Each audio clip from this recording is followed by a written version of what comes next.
அண்ணாமலை எடுத்த முடிவு சரியான முடிவு. பாஜக தலைமைக்கு ஒரு இம்பார்ட்டன்ஸ் இருக்குது. Individuals will not matter. Vijay முதல்வர் ஆகுது, தமிழ்நாடு அரசியல பல விதமா திருப்பிடுச்சு. அண்ணாமலையோட மைண்ட் செட் என்னன்னா, இஸ் செல்ஃப் இன்ஸ்பயர்ட். அந்த செல்ஃப் இன்ஸ்பிரேஷனால நான் சொல்றபடி எல்லாம் செட்டப் போனோம். அப்படி இருக்கிறது பிஜேபி போல ஒரு தேசிய கட்சியில நீங்க கமாண்ட் பண்ண முடியாது. விஜய் ஜெயிச்ச பிறகு ரஜினிகாந்துக்கு ஒரு ஷாக் வரும், மனசுல ஒரு வருத்தம் வரும். ஆன்மீக பாதையில போயிட்டு அந்த மாதிரி வருத்தம் வரக்கூடாது. ரஜினிகாந்த் 21 பத்தி நினைக்கிறாரு, அண்ணாமலை 26 பத்தி நினைக்கிறாரு. தொடர்ந்து என் கையில் இருந்ததுன்னா நான் தொடர்ந்து பண்ணியிருந்தேன்னா, என்னோட இதுல இருந்திருந்தேன்னா கட்டாயம் நானே முதல்வராயிருக்கலாம் விஜய் என்னங்கிறாரு. அண்ணாமலையை பிஜேபி விடக்கூடாதுன்னு பல சேனல்ஸ் கேம்பெயின். இந்த மாதிரி கேம்பெயின்ல மார்க்கெட்டிங் கேம்பெயின் சொல்லுவாங்க, அது சாதாரணமா நடக்காது. இந்த நேரத்தில் அண்ணாமலை 2-3 நாள் டாமினேட் பண்ணது பிரதமருக்கே பிடிக்கல. என்ன அண்ணாமலை இவ்வளவு என்ன பெரிய விஷயம், அவர் போன முடிவு பண்ணிட்டாரு, போலாமே. What is why he wants to meet me? அதாவது நீங்க என்ன சொல்ல வரீங்கன்னா, இந்த கருத்து வேறுபாடுங்கிறது பிரதமர் மோடிக்கும் அண்ணாமலைக்கும் ஏற்பட்ட கருத்து வேறுபாடு அப்படிங்கிறீங்க. ஃபைனலி அதுதான். இது அண்ணாமலை வெளிப்படையா சொல்ல மாட்டார். Annamalai was also misguided by some people in Delhi.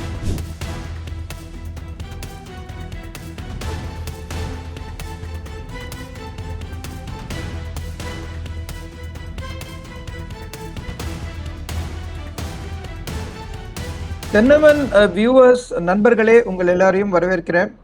இப்போ டெல்லியிலேருந்து நம்மளோட சேகர் ஐயர் இணைஞ்சிருக்கிறார். அவரிடம் பல கேள்விகள் இருக்கிறது, அவர் கேட்போம் வாங்க. வணக்கம் சார். வணக்கம் சிவகுமார் சார். வணக்கம் சார். நீங்கள் பல வருஷமா டெல்லியில இருந்து அரசியலை ரொம்ப நெருக்கமாக கவனிச்சுட்டு வரீங்க. ஸோ அண்ணாமலை பாஜகவிலிருந்து விலகிய விதம் டெல்லி தலைமையை அதிர்ச்சி உள்ளாக்கியிருக்கா, இல்லது அவர் இந்த முடிவை எடுப்பார்னு அவங்க முன்பே உணர்ந்திருந்தாங்களா? இல்லைங்க, இப்ப அவர் சொல்ற மாதிரி இப்ப அவரே சொல்லியிருக்காரு, அண்ணாமலே சொல்லியிருக்காரு, 6 மாதத்துக்கு முன்னாடியே நான் சொன்னேன் டிசம்பர்லயே போகணும்னு பிரியணும்னு ஆசைப்பட்டேன். அதனால அதிர்ச்சி ஒன்றும் இல்லை, அதிர்ச்சி நம்ம சொல்ற மாதிரி இல்லை. அதே நேரத்தில் அவர் எப்போ அதிமுகவோட நம்ம கூட்டணியில போனோம் சட்டசபை தேர்தலுக்கு சொன்னதுலேருந்தே அவர் தன்னோட அதிருப்தியை வெளிப்படையாகவே சொல்லிட்டு இருந்தார். அப்பதான் அவருக்கு சொல்லப்பட்டது, இங்க பாருங்க, நீங்க சொன்ன மாதிரி ஒரு தடவை நம்ம லோக்சபா தேர்தல் தனித்து போட்டியிட்டோம், உங்களுக்கு முழு உரிமை கொடுத்தோம், நீங்க சொன்ன பாதையில போய் பார்த்தோம், அதுல நமக்கு கிடைக்க வேண்டிய சீட்டு கிடைக்கல. அதனால பாஜகவுக்கு பார்லிமெண்ட்லயே ஒரு நெருக்கடி வந்தது இல்லையா, மெஜாரிட்டி இல்லையே, ஃபுல் மெஜாரிட்டி. இப்போ 24 தேர்தலில் அதிமுக கிடைச்ச ஓட்டு சதவிகிதம் பிஜேபி ஓட்டு சதவீதம் அது 11% இருக்கிறது எடுத்து, அதை தான் திருப்பி எல்லாரும் சொல்றாங்க. அவர் 11% அந்த 11% உத்தரோட சேர்ந்து இருந்ததுன்னா நமக்கு சீட்டு கிடைச்சிருக்குமே, அந்த சீட்டு கிடைச்சதுன்னா பிரதமர் மோடிக்கு ஹெல்ப் பண்ணியிருக்குமே பாராளுமன்றத்தில். அந்த மேட்டரை வச்சுன்னா பிரதமருக்கு ஒரு அதிருப்தி. அது அப்புறம் 2வது இந்த தடவை என்னன்னா, பிரதமர் மோடிக்கு என்ன ஒரு ஆப்ஜெக்டிவ் வச்சாருன்னா, டிஎம்கே அரசு திருப்பி வரக்கூடாது. அதற்காக தற்காலிகத்துக்காக நம்ம ஒரு கூட்டணி பண்ணி ஆனோம்.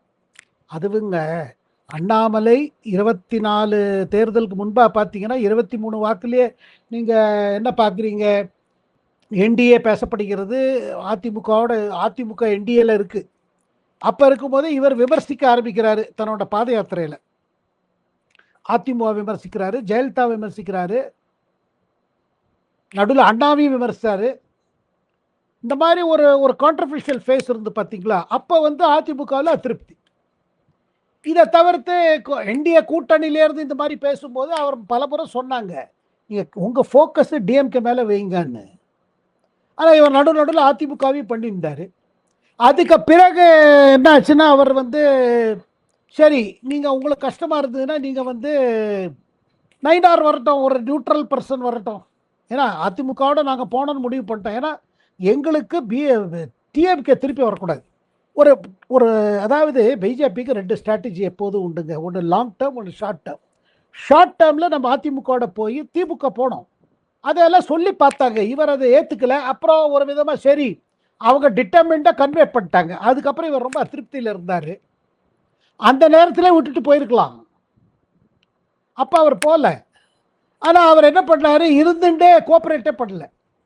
ஸோ அதனால கொஞ்சம் ஆல்ரெடி ஒரு கசப்பு துவங்கிடுச்சு. அப்புறம் ஒன்று புரிஞ்சுக்கணும் சிவகுமார், இந்த முடிவுகளில் அமித்ஷா எடுத்த முடிவோ இல்லை பாஜக தேசிய தலைவர்கள் எடுத்த முடிவு இல்லை, இது பிரதமர் எடுத்த முடிவு. எங்கேயோ எந்த ஒரு இடத்துல முடிவு? பிரதமர், அதாவது அதிமுகவோட போவது, ஓ. இவரை இறங்க சொன்னது, நயினாரை போட்டது, இதில் எல்லாத்துலையும் பிரதமர் லெவலில் எடுத்த முடிவு. இவருக்கு உள்ளுக்குள்ள அதை அக்செப்ட் பண்ண முடியாத ஒரு இது. அதுக்கு என்ன, அவர் நான் இவ்வளோ உழைச்சேன் எல்லாம் பண்ணேன். ஆனால் பாருங்க 20ல் தான் வர்றாரு இவர். 20 ஐபிஎஸ் விட்டுட்டு வர்றாரு. 8 மாசத்துக்குள்ள இவரை கட்சிக்குள்ள எடுத்துட்டு இவரை பிரசிடென்ட் ஆக்கிட்டாங்க. இந்த மாதிரி யாருமே உள்ள வந்து உடனே பிரசிடென்ட் ஆனது கிடையாது எங்கேயுமே பிஜேபியில், ஆல் இண்டியா. ஏன்னா it's one all India party.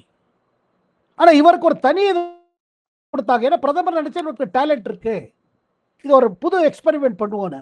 அந்த எக்ஸ்பெரிமெண்ட் பிஜேபிக்கு ஃபெயில் ஆயிருக்கு.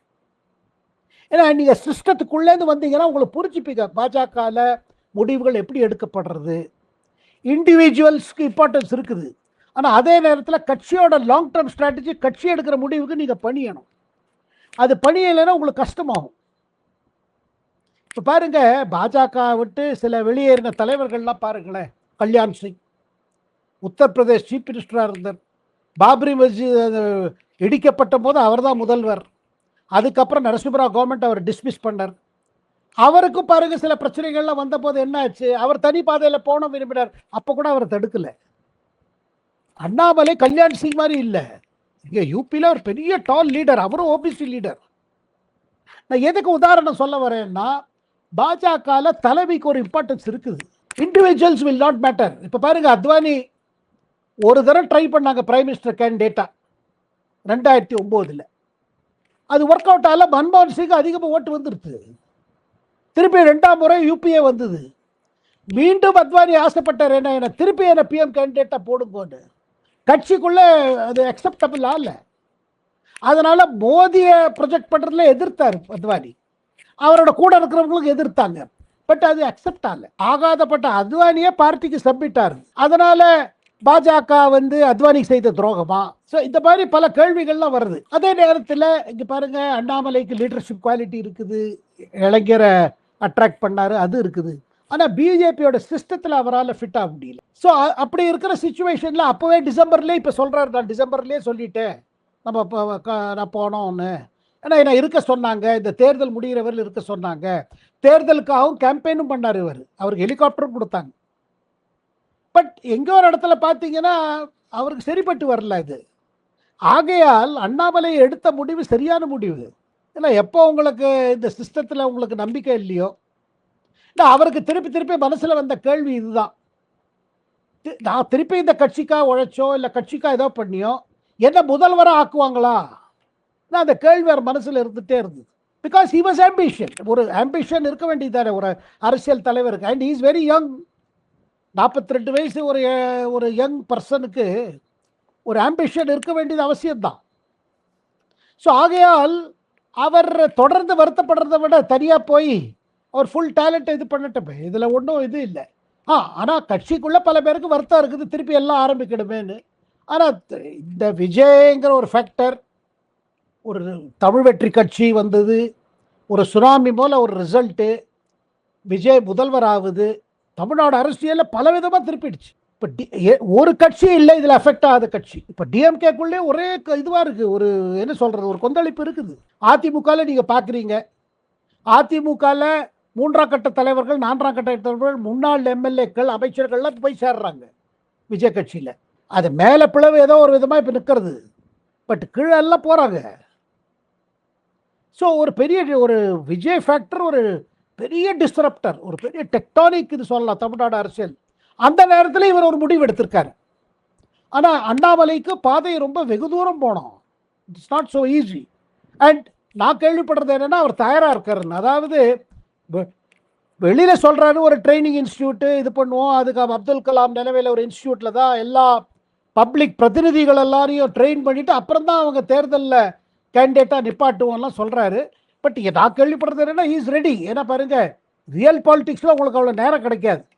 ஆனால் இப்போதைக்கு ஒரு பெரிய தேர்தல் வராது, உள்ளாட்சி தேர்தல் இந்த வருட கடைசியில் வரலாம். So it is good he has started.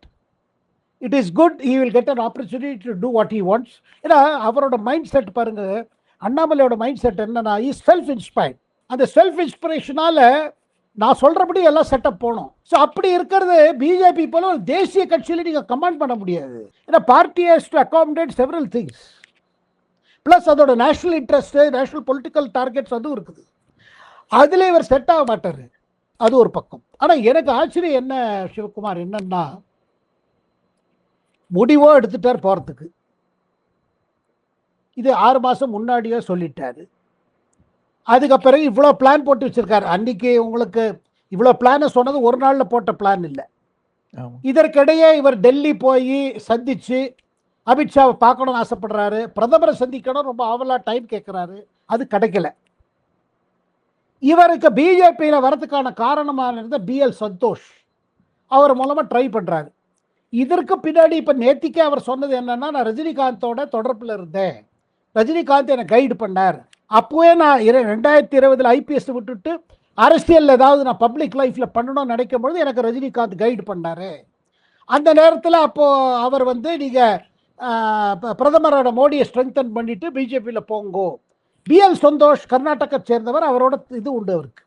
அவர் இவரை வான்னு சொல்கிறாரு, அவங்க ஒத்துன்றாரு. அதுக்கு பிறகு ரஜினிகாந்த் ஒரு முடிவு எடுக்கிறார், அரசியல் கட்சி ஆரம்பிக்கிறதுக்கு, அரசியலில் வரத்துக்கு, ஆன்மீக அரசியல். அதுக்கப்புறம் அவருக்கு உடம்பு சரியில்லை, ஏதோ ஒரு காரணத்தை சொல்லி அவர் பின்வாங்கிடுறாரு.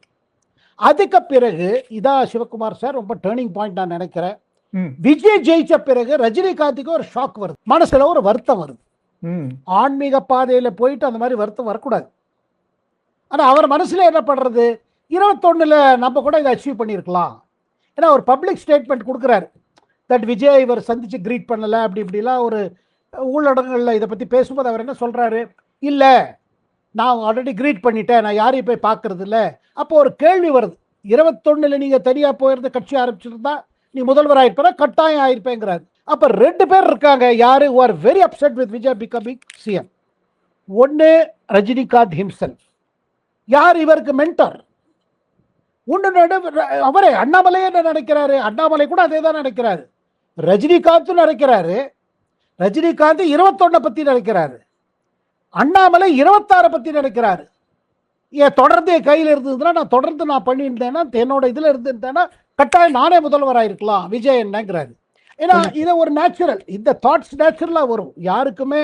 கொஞ்சம் நிறைய நம்ம இன்வெஸ்ட் பண்ணியிருக்கோம், எனர்ஜி இதெல்லாம் பண்ணியிருக்கோம் தோணும். இது ஒன்றும் it's not a abnormal thing,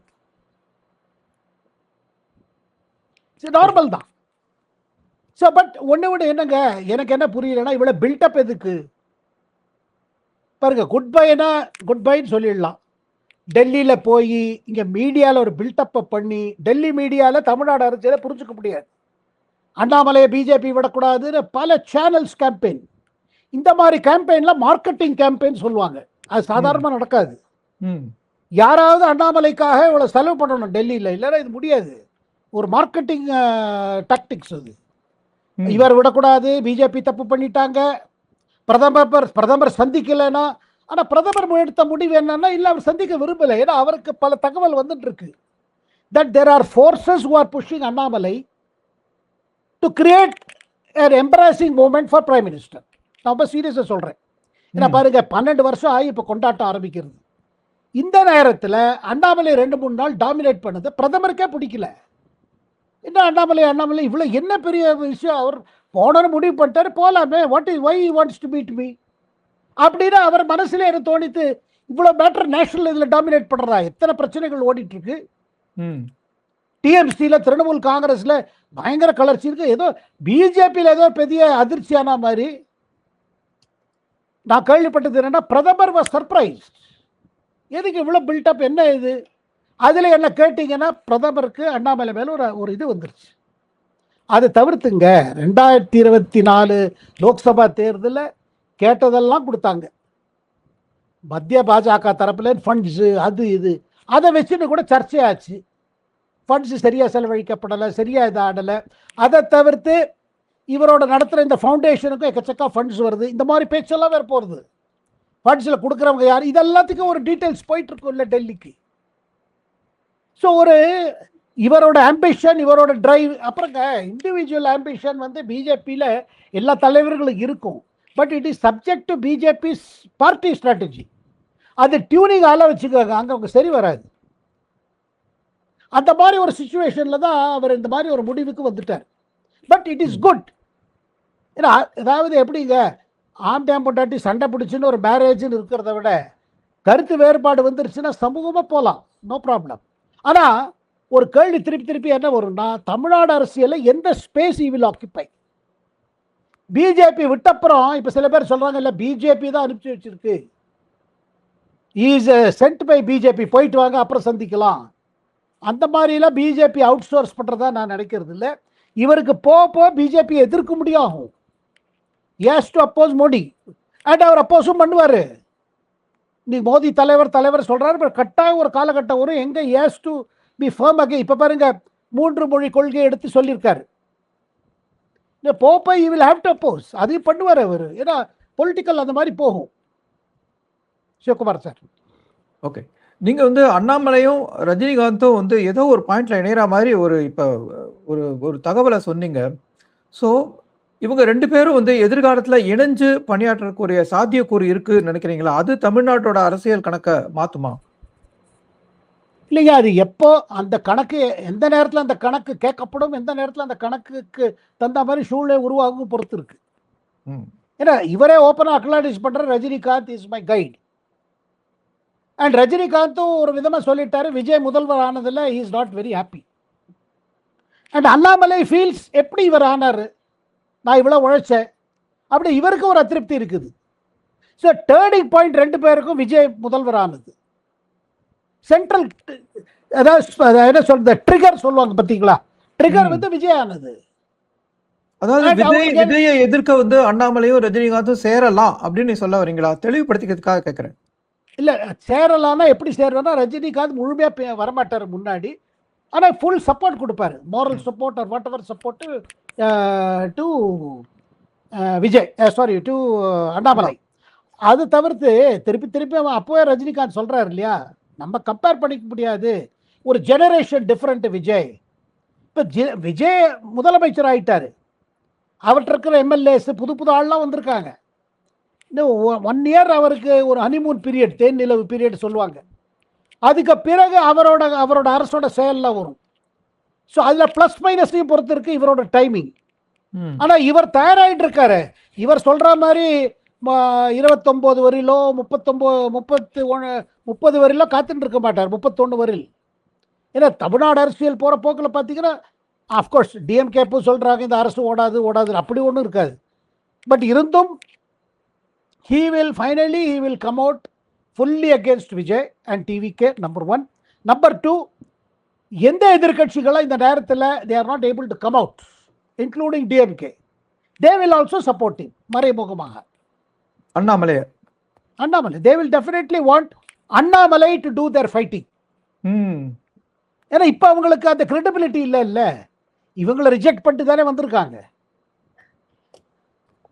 okay, so இப்போ இன்னைக்கு வந்து நயினார் நாகேந்திரன் வந்து அண்ணாமலையோட பேச்சுக்கு ரெஸ்பாண்ட் பண்ணியிருக்காரு. அவர் வந்து இவ்வளவு நாளாக எங்கள்கிட்ட இந்த குறையெல்லாம் சொல்லலை, கேம்பெயின் பண்ணுற போது அவங்களுக்கு ஹெலிகாப்டர்லாம் வந்து அமைச்சு அவரை வந்து ரொம்ப அதிகாரம், அவருக்கு எல்லா விதமான சலுகையும் கொடுத்தோம், எல்லா விதமான ஏற்பாடு கொடுத்தோம் அப்படின்னு. ஸோ இப்படி இருக்கிறச்சு இப்போ அண்ணாமலை விலகினது வந்து கட்சியோட கட்டுப்பாடை மீறின விஷயமா, இல்லாட்டி அதிகார அமைப்பனால அவங்க நயினார் நாகேந்திரனோட வந்திருக்கக்கூடிய பிரச்சனையா இருக்குமா? இல்லைங்க, நயினார் நாகேந்திரனோட வந்த பிரச்சனை இல்லை, அதிமுகவோட கூட்டணி வச்சதுலேருந்து பிரச்சனை. அந்த கூட்டணி ஒர்க் அவுட் பண்ணுறதுக்கு இவர் எதிர்த்தார். ஸோ அவர் தான் தொடர்ந்து பாஜக தலைவராக இருக்கிறது, தமிழ்நாடு தலைவராக இருக்கிறது சரிப்பட்டு வந்திருக்காது. So he also said okay, நான் ஆந்துக்கிறேன்.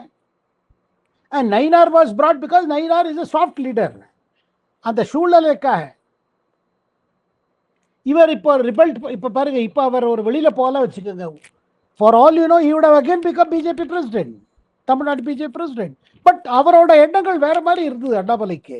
ஏன்னா நம்ம வந்து என்ன கேரண்டி, அவங்க வீட்லேயும் இந்த மாதிரி தான் கேட்குறான்னு கேள்விப்பட்டேன். நீங்கள் வந்து இவ்வளவு பண்ணீங்க, அப்புறம் ஒரு தேர்தலுக்கு பிறகு பாஜக சென்ட்ரல் லீடர்ஷிப் ஸ்ட்ராட்டஜி மாற்றிருச்சு, திருப்பி நீங்கள் உழைச்சி கழிச்சு வந்த அப்புறம் 2031 என்ன கேரண்டி உங்களை சிஎம் ஆக்குவாங்க, நீங்கள் வெற்றி, நீங்கள் இவ்வளோ இது பண்ணி, அது ஒன்றும் இல்லையே. So it is better you two your own thing. So அவரோட ஆதரவாளர்கள், அவரோட வெல் விஷர்ஸ், அவர் ஃப்ரெண்ட்ஸ், அவங்க அட்வைஸ் இதே தான், யூ கோ அலோன். அண்ட் இவரோட நேச்சர் எப்படிங்க, இவரோட நேச்சர் வந்து அவர் he cannot fit into ஒரு கன்சென்சுவல் கைண்ட் ஆஃப் நெட்வொர்க். அவர் மேனேஜ்மெண்ட்லாம் படிச்சுட்டு வந்திருக்காரு, சிஇஓ ஸ்ட்ராட்டஜைஸ் பண்ணுவார், எக்ஸிக்யூட் பண்ணணும்னு சில பேரை வச்சுட்டு எக்ஸிக்யூட் பண்ணுவார், because is confident of himself. So அவர் ஒரு ரோட் மேப் வச்சிருக்காரு, அந்த ரோட் மேப்பில் போகிறார். It will be a difficult path, but is a determined person. So அதில் உங்களுக்கு மாற்று கருத்தே இருக்க முடியாது. It's a very determined person, born leader, but he cannot fit into a national party. அது அவரே சொல்றாரு, பிஜேபியோட சில கருத்துக்கள் தமிழ்நாடு ஒரு தமிழன் முறையில, தமிழ்நாட்டு ஒரு அரசியல்வாதி முறையில என்னால் ஏற்றுக்கொள்ள முடியலன்னு சொல்றாரு. வைக்க வந்த தமிழ்நாட்டை பற்றிய என்னோட பார்வையும் டெல்லி தலைமையின் பார்வையும் ஒன்றாக இல்ல அப்படின்னு சொல்லியிருக்காரு. அப்ப இந்த கருத்து வேறுபாடு தான் அவங்களுடைய பிரிவுக்கு காரணமா? அது ஒரு காரணம். அது காரணம் இல்லைங்க. அவங்க பாருங்க, இந்த 3 மொழி கொள்கை அதை பத்தி அவர் எதிர்க்காரு. இந்த சில மேட்டர்ல எல்லாம் பிஜேபி காம்ப்ரமைஸ் பண்ண மாட்டாங்க. பிஜேபியோ இல்லை ஆர்எஸ்எஸோ இந்த மேட்டர்ல, அதாவது தேசிய ஒற்றுமை போக்குற கொஸ்டின் வரும்பொழுது விட்டு கொடுக்க மாட்டாங்க. அப்புறம் பிரதமர் மோடி வச்ச இதுக்கப்புறம் நீங்க கிராஸ் பண்ணீங்கன்னா அங்கே கஷ்டங்க. பாஜக இன்னைக்கு தேதியில பிரதமரோட இருக்கிற ஸ்டாண்டிங்ல நீங்க ஏன்னா ஒன்றை புரிஞ்சுக்கணும்னா, you are not revolting against BJP leaders or leadership. நீங்க எது சொன்னாலும் அதை பிரதமரை இது ரிஃப்ளெக்ட் பண்றது. ஏன்னா திருப்பி திருப்பி என்ன நம்ம டிபேட் பார்க்குறோம்னா, பாஜக இவரை வச்சுக்கல, பாஜக போக விட்டுடுது. இல்லைங்க, இது முடிவு பிரதமர் முடிவு. 24ல் தனியா இவருக்கு கொடுத்த ஃப்ரீடம் கொடுத்ததும் இவர் தான். இவரை தமிழ்நாடு பாஜக தலைவர் ஆக்கினதும் பிரதமர் தான், மோடி தான். 26ல் அது சரிப்பட்டு வரல, நமக்கு ஓட்டு ஏறிச்சு, சீட்டு வரல, நமக்கு 272 இதுக்கு தமிழ்நாட்டிலேருந்து கூட 10 சீட்டு போயிருக்கும். ஏன்னா 240 தானே கிடைச்சிது. அந்த டயத்தில் ஒரு டிசப்பாயின்மெண்ட் பிரதமருக்கே இருக்கு. பிரதமர் எடுத்த முடிவு தான் அதிமுகவோட போனோம். ஏன்னா நமக்கு வந்து திமுக ஆட்சியை வீழ்த்தணும். ஸோ அந்த ஸ்ட்ராட்டஜியில பார்க்கும்போது இவரோட இண்டிவிஜுவல் இது இருக்கு பார்த்தீங்களா. ஸோ கட்சியில் வந்து எப்போதுமே nation first, party next and self last. அது பிரதமரும் சொல்றாரு. அந்த இதில் ஸ்கீம்ல வரும்போது அண்ணாமலையோட அவரோட திங்கிங்கு கிளாஷ் ஆகுது. அதாவது நீங்க என்ன சொல்ல வரீங்கன்னா, இந்த கருத்து வேறுபாடுங்கிறது பிரதமர் மோடிக்கும் அண்ணாமலைக்கும் ஏற்பட்ட கருத்து வேறுபாடு அப்படிங்கிறீங்க. ஃபைனலி அதுதான். இது அண்ணாமலை வெளிப்படையா சொல்ல மாட்டாரு. ஏன்னா வேற யாருமே இந்த டிசிஷன்லாம் எடுக்கல. அமித்ஷாக்கு ஒன்றும் தனிப்பட்ட ஒன்றும் டிசிஷன் எடுக்க மாட்டாரு. அண்ட் கூடவே என்னங்க, Annamalai was also misguided by some people in Delhi. Like அவரை கட்சியில் கொண்டு வந்ததில் ஒரு பங்கு பிஎல் சந்தோஷ்க்கு உண்டு. அவர் கர்நாடகாவை சேர்ந்தவர். அவர் இவரை ப்ராப்பராக கைடு பண்ணலன்னு தான் ஃபீல் பண்ணுறாங்க. இந்த மாதிரி விஷயத்தெல்லாம் ஒரு டென்ஷன் வரும்போது கொஞ்சம் கைடு பண்ணணும்ல. அதாவது நான் என்ன சொல்கிறேன், அப்போவே விட்டுட்டு போயிருக்கலாம், தப்பே இல்லை. எங்க party is a democratic country. Every leader has a right to decide with whom to associate, whom not to associate. சரி, உங்களுக்கு அதிமுக போகிற சரியில்லை, வெளில வந்திருக்கலாம். பட் இப்போ இருக்கிற அவர் பாதையில் பாருங்க, now he will join hands with DMK also. He may join hands with ADMK also. Because அவருடைய front enemy is Vijay. So அரசியலில் பாருங்க, it is a art of possibilities. Anything can happen. எந்த அதிமுகவோட உறவு வச்சதுனால பிஜேபியில் வெளியில் வந்தாரோ, கட்சி தொடங்கிற பிறகு வருங்காலத்தில் அதிமுகவோட கையை கொடுக்க மாட்டேன்னு சொல்ல முடியாது. இல்லை திமுகவோட கை கொடுக்க மாட்டேன்னு சொல்லுவாரா? இதான் அரசியல். Politics is compromises because you have to move forward. இன்னைக்கு நடக்கிறாரு, பிஜேபி காம்ப்ரமைஸ் பண்ணிட்டாங்க, அவருக்கு ஒன்றும் கிடைக்கலங்கிறாரு. இவரே கட்சி ஆரம்பித்த பிறகு இதே இப்போ சிச்சுவேஷன் வரும். ஏன்னாங்க, தேர்தலில் ஜெயிச்சு பர்சன்டேஜ் எவ்வளோ கிடைச்சுங்கிறது is not the issue. Ultimately you have to win seats, ultimately you have to win power, ultimately you have to form government. அப்படி இருக்கும் பொழுது அண்ணாமலையோட பாதையை பார்த்தீங்கன்னா it will also take twist and turns.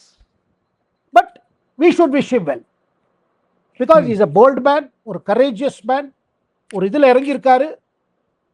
அவருக்கு எல்லாரும் நல்வாழ்த்து சொல்றாங்க, பிஜேபியிலேருந்து நல்வாழ்த்து தான். அதே நேரத்தில் இப்போ நயினார் வந்து அவருக்கு சொல்லியிருக்காங்க சென்ட்ரல் பிஜேபியிலேருந்து. சரி, யார் போடவோ போட்டோம், ஆனால் this is a bigger party, this is not a movement. அவங்க 46 வருஷமாக அங்கேயும் செயல்பட்டிருக்க தமிழ்நாட்டில். ஏங்க அண்ணாமலை வரத்துக்கு முன்னாடி இருந்தது இல்லை. ஆனால் அவரோட அட்மைரர்ஸ் என்ன சொல்கிறாங்க, அதுக்கு முன்னாடி என்ன இருந்தது பிஜேபிக்கு? ஒன்றுமே இல்லையே.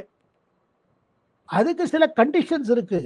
தமிழ்நாடோட அரசியலோட கண்டிஷன்ஸ் தான். ஆனால் பிரதமர் தமிழ்நாடோட பிஜேபி வளர்ச்சிக்காக செயல்படலைன்னு சொல்ல முடியாது. எப்படியா ஏன்னா பாஜக பொறுத்த மட்டும் என்னன்னா, தமிழ்நாட்டில் சில சக்திகள் இருக்கு, சில பிரிவிதவான சக்திகள் இருக்கு. அரசியல் ஒரு பக்கம், இந்த சக்திகளை நம்ம we have to fight. திருப்பி திருப்பி திருப்பி ஏதோ தமிழகம் தனி, தமிழகம் இது, ஏன்னா அந்த ஓல்டு இது இருக்கு பாருங்க. அறிஞர் அண்ணாவே விட்டுட்டாரு, தனி திராவிட நாடு எல்லாம் அந்த பாலிசியெல்லாம் விட்டாரு. ஆனால் இந்த தமிழ் நேஷனலிசம் இருக்கு பாருங்க, தமிழ் தேசியம்ங்கிறது சில சமயம் இட் டேக்ஸ் சம் ஃபார்ம். ஒரு செப்பரேட்டிசமோட தாட்ஸ் இருக்குது.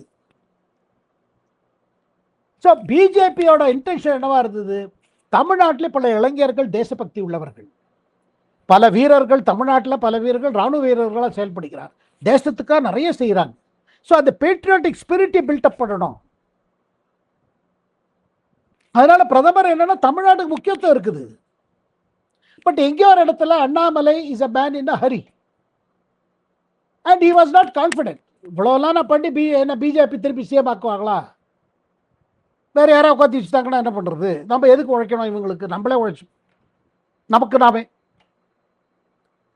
இது என்னன்னா, தமிழ்நாடு பாஜக இல்லைன்னா அண்ணாமலையோட விலகனால பாதிக்கப்படலாம். ஸோ உங்களுடைய கருத்து வந்து, இப்போ வந்து தமிழக பாஜக பாதிக்கப்பட்டா ஏற்கனவே தமிழ்நாட்டுக்கு வர வேண்டிய, தமிழ்நாட்டிலேருந்து வர வேண்டிய ஒரு 10 சீட் வராதனால தான் மோடி வந்து அதிர்ச்சிக்குள்ளானான்னு சொல்றீங்க. இப்போ அண்ணாமலை விலகல்னால இன்னும் கொஞ்சம் வந்து நிலைமை மோசமா போகாதா? அதை வந்து பாஜக எப்படி சமாளிக்கும்? இல்லைங்க, முன்னாடியே இந்த தேர்தல் இதுக்கு பிறகுதான் ஒரு சீட்டு தான் ஜெயிச்சாங்க. Already they have to start from scratch. இந்த நேரத்தில் யார் போறாங்களோ அது நல்லது தானே. இப்போ யாருக்கு தோணுதோ brand Annamalai is bigger than brand BJP, they are free to leave. ஏன்னா இந்த ஃபீலிங்கை ஒரு டவுட்ல உங்களுக்கு இன்னொரு திருப்பி பிஜேபி பிராண்டா பில்டப் பண்ண முடியாது. ஆனா இது பில்டப் ஆகுதுன்னு சொல்ல முடியாது, அரசியல்ல எதுவுமே சொல்ல முடியாது. ஆகையால் என்ன பொறுத்த மட்டும் பாஜகவுக்கு ஆல்ரெடி அது zero Tamil Nadu. Now they have to build up again. Who knows what will be the new இது ஃபார்முலேஷன் தெரியாது. ஏன்னா தமிழ்நாடை பொறுத்த மட்டும் பாஜக தலைமைக்கு தெரியும், பிரதமர் மோடிக்கு தெரியும். இத்தனை நாள் பொறுத்திருந்தோம், ஒரு அண்ணாமலை எக்ஸ்பெரிமெண்ட் ட்ரை பண்ணோம், அது சரி வரல. வேர் இண்டிவிஜுவல்ஸ் பிகர் தேர் பார்ட்டி. ஒரு தனி நபர்கள், ஒரு தனி தலைவர்கள் பார்ட்டியோட பெருசா நினைக்கும் பொழுது இந்த பிரச்சனை வருது. ஆனால் தேசிய கட்சிகளுக்கு எப்போதும் ப்ராப்ளம் இது. காங்கிரஸ்ல யாராவது ராகுல் காந்தியோட நான் பெரிய ஆளு நினைச்சேன்னா முடியாதுங்க, செயல்பட முடியாது. அந்த காந்தி குடும்பம் தான் இம்பார்ட்டன்ட். இந்த இடத்துல பிஜேபியில் என்னன்னா ஒரு குடும்பம் இம்பார்ட்டன்ட் கிடையாது, லீடர்ஷிப் இருக்கு பாருங்க, அதுதான் அங்க மெயின். இப்ப நரேந்திர மோடியே தனிப்பட்ட லீடர் தானே. இப்ப கட்சியில பாஜகனாலும் அங்க தனிப்பட்ட லீடரோட டெசிஷன் தான் இம்பார்ட்டன்ட்னா, அப்ப அதுக்கும் தமிழக பாஜகல வந்து அண்ணாமலை தன்னை முக்கியத்துவமா நடக்கிறதுக்கும் என்ன வித்தியாசம்? வித்தியாசம் இருக்குதுங்க. இவர் லேட்டரல் என்ட்ரி, அது அவங்க கீழேந்து வந்தவங்க, தொடர்ந்து கீழே லீடர்ஸை புஷ் பண்றாங்க. நடுவில் சந்தர்ப்பத்துக்கு தகுந்த மாதிரி லேட்டரல் என்ட்ரி அலோவ் பண்றாங்க. நாளைக்கு கட்சியில ஒரு முடிவுக்கு வருது, பிரதமர் மோடி ஒரு பாயிண்ட்டுக்கு அப்புறம் எஸ் ஒரு பாயிண்ட் வந்தாச்சு, இனிமேல் நெக்ஸ்ட் லீடர் நெக்ஸ்ட் லைன் அப்படின்னு ஒரு முடிவு வந்ததுன்னா பிரதமர் Modi will bow to it. விடமாட்டேன்னு சொல்லி அடம் பிடிக்க மாட்டாரு. ஏன்னா அதுதான் ட்ரைனிங். உங்க ஆர்எஸ்எஸ் ட்ரைனிங் அதுதான். Nation first, party next, self last. அந்த அந்த ட்ரைனிங் மூலமா அண்ணாமலை வரல. ஏன்னா இவருக்கு லேட்டரல் என்ட்ரி. ஐபிஎஸ் விடுறாரு, 8 மாதத்துல ஒரு தமிழ்நாடு பிஜேபி யூனிட்டுக்கு சீஃப் ஆறாரு. இது எங்கேயுமே நடக்கல பிஜேபியில. This is unique situation. So ஆகையால் அண்ணாமலை எடுத்த முடிவு வந்து குட் முடிவு. பட் இப்ப அண்ணாமலை என்ன அரசியலை முன்னெடுப்பார்? அதாவது திராவிட அரசியலை, ஏன்னா மும்மொழி கொள்கையை எதிர்க்கிற ஆரம்பிக்கிறது வந்து நாளைக்கு பாஜகவோட பல சித்தாந்தங்களை எதிர்க்க வேண்டி வரலாம். அப்போ வந்து இது அண்ணாமலையோட அரசியலும் திராவிட அரசியல் மாதிரியே இருக்குமா, இல்லாட்டி தேசியத்தோட இணைஞ்ச அரசியலா இருக்குமா, இல்லாட்டி ரஜினிகாந்த் சொன்னா ஆன்மீக அரசியலா இருக்குமா? இல்லைங்க, அது இது மூணும் இருக்கும். திராவிட அரசியல்ல ஆன்மீகமும் சேரும், அதில் தமிழ் தேசியமும் சேரும், எல்லாம் இருக்கும் அதில். It will be a mix. Okay. And போக நீங்கள் பார்ப்பீங்க Annamalai more and more he will oppose BJP. ஏன்னா பிஜேபி அப்போஸ் பண்ணால் தான் தமிழ்நாடு அரசியல் இருக்குது. ஸோ தாவேக்காவை அப்போஸ் பண்ணுறதை விட பிஜேபியையும் அப்போஸ் பண்ணுவார்னு நீங்கள் சொல்ல வரீங்க? கட்டாயம் பண்ணுவார். பாஜகவை நல்லாவே அப்போஸ் பண்ணுவார். டிஎம்கேவோட கை கொடுத்துப்பாரு. அவசியம் இருந்தால் ஏடிஎம்கேவோட கை கொடுத்துப்பாரு. ஏன்னா விஜய் தான் அவருக்கு மெயின் இப்போ டார்கெட். விஜய் அண்ட் தமிழ் வெற்றி கட்சி. என்னதான் நீங்க ஐடியாலஜி பேசினாலும், அப்துல் கலாமை பத்தி நினைச்சிட்டு செயல்பட்டாலும், ultimately it is election politics. அந்த விதத்துல ஒரே ஒரு சந்தேகம் இருக்கு. நீங்க டிஎம்கேயோட வந்து அண்ணாமலை கை கோத்துக்க கூடும் அப்படிங்கிறீங்க. ஸோ உண்மையில என்ன பேசப்படுறதுன்னா 2029 எலெக்ஷனுக்கு திமுக பாஜகவோட கை கோத்துக்கலாம் தான் பேசுறாங்க. இல்லைங்க, அதான் சொல்றேன்னா பாருங்க, டிஎம்கே பிஜேபி டிஎம்கே எலெக்ஷனுக்காக கை கோத்துக்க முடியாது. ஏன்னா இப்போ இன்னைக்கு தேர்தல் நிலைமை என்ன, சிறுபான்மையர் ஓட்டு, தலித் ஓட்டு முழுமையாக தமிழ் வெற்றி கட்சிக்கு போயிடுச்சு. எது formerly was with DMK and அதோட கூட்டணி. இப்போ இந்த நேரத்தில் ஸ்டாலினோ, உதயநிதி ஸ்டாலினோ இந்த நேரத்தில் திருப்பி பப்ளிக்ல இப்போ வர சமயம் சரியில்லை. People are unhappy. That is why they voted Vijay. So அடுத்த ஒரு ஆண்டு காலத்துக்கு you need an opposition. That opposition Vijay will do. They will support Vijay. They will support Annamalai. Of course they will support him. ஏன்னா காமன் பாருங்க, எனிமீஸ், அதாவது enemies அவர் ஃப்ரெண்டும்பாங்க. ஆமாம். ஸோ காமன் எனிமி வரும்பொழுது ஒரு விதமான வந்துடும், ஒரு கன்ஃப்ளூயன்ஸ் வரும், கன்ஃப்ளூயன்ஸ் ஆஃப் இன்ட்ரெஸ்ட். நீங்கள் என்னதான் கொள்கை பேசுங்க, என்னதான் பிரின்சிபல்ஸ் பேசுங்க, அப்துல் கலாமுக்கு எவ்வளோ மாலை வேணால் போடுங்க, அல்டிமேட் கிரவுண்ட் பாலிடிக்ஸில் இது வரும். தேர்தல் இல்லாமல் ஆன்மீக அரசியல் இல்லை. தேர்தல் வருது, தேர்தல் யுகம் வரும்பொழுது இதெல்லாம் வருங்க.